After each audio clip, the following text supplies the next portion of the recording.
Good day, and welcome to another edition of the Military and Foreign Affairs Network. I am your host, the voice of reason. So, in this episode, I'm going to talk about some of the similarities that are occurring between Ethiopia and what occurred inside of Eritrea back in 2001, specifically centered on a free press, journalism.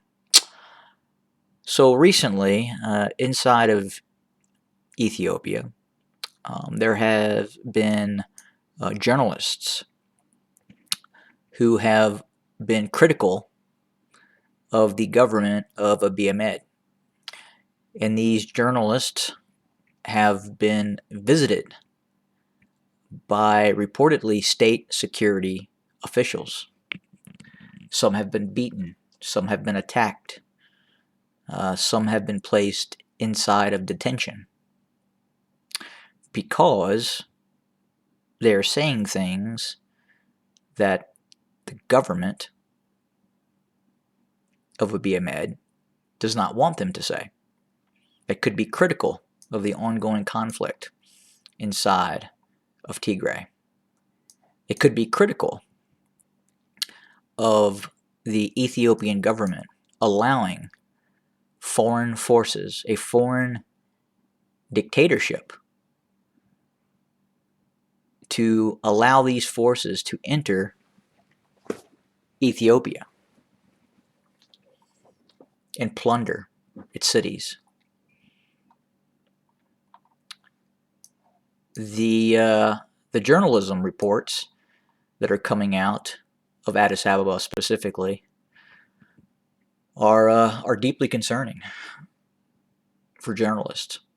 If you are not an international journalist, you can find yourself in serious problems very quickly. And as we know, local journalism inside Ethiopia is probably going to give you a better idea of what is actually going on the ground if they can freely report said information.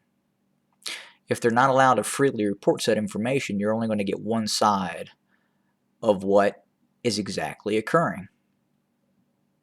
So a great example is when Mr. Abiy Ahmed declared that there was not one civilian casualty inside of Mekelle when Ethiopian Defense Forces surrounded Mekelle with heavy artillery, with multi-role fighter bombers, and commenced a bombardment. And Mr. Abiy Ahmed stated that not one civilian was killed. And we know that is untrue. And that is very difficult for local media to actually report something different. Because again, you could possibly be visited by state security officials.